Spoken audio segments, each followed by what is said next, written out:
Mathieu Ozano, dans ces conditions, est-ce que c'est une fausse bonne idée, une situation purement politique et d'urgence ? C'est une réponse d'urgence, c'est évident, mais on ne voit pas encore une réponse systémique. J'espère qu'elle va émerger, que le gouvernement va savoir la faire émerger. On a 300 000 personnes dans les rues.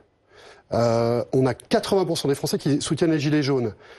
Contre, principalement, à l'origine tout de même, l'augmentation du prix du pétrole, du fioul pour le chauffage et du gaz naturel. On en parle peu, qui a énormément augmenté également cette année. Hier, qu'est-ce qu'on a eu avec Emmanuel Macron ? On a eu un très bon diagnostic, mais pas réellement de thérapie. Le diagnostic, il l'a dit très clairement, il a dit il faut se désintoxiquer des énergies fossiles. En tant que société, on a les habitudes d'un fumeur qui fumerait 10 paquets par jour et qui se dirait tout va bien. Mais la thérapie, on l'attend.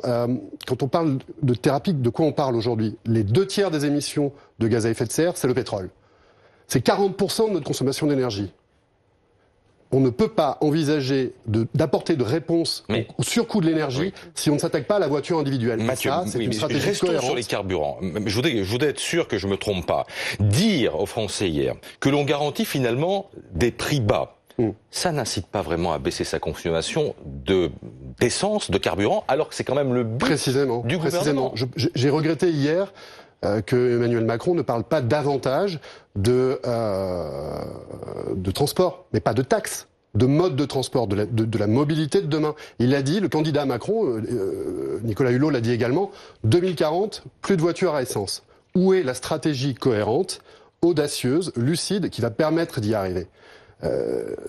La voiture, encore une fois, la voiture individuelle, vous ne traiterez pas le problème du climat, vous ne traiterez pas l'augmentation des taxes et l'augmentation des prix du carburant qui va continuer à fluctuer et à augmenter si vous ne vous attaquez pas à la domination totale de la voiture individuelle. Sauf qu'à cela, les Gilets jaunes répondent que vous parlez de la fin du monde, eux ils parlent de la fin du mois. Oui, mais je pense qu'il y a une convergence.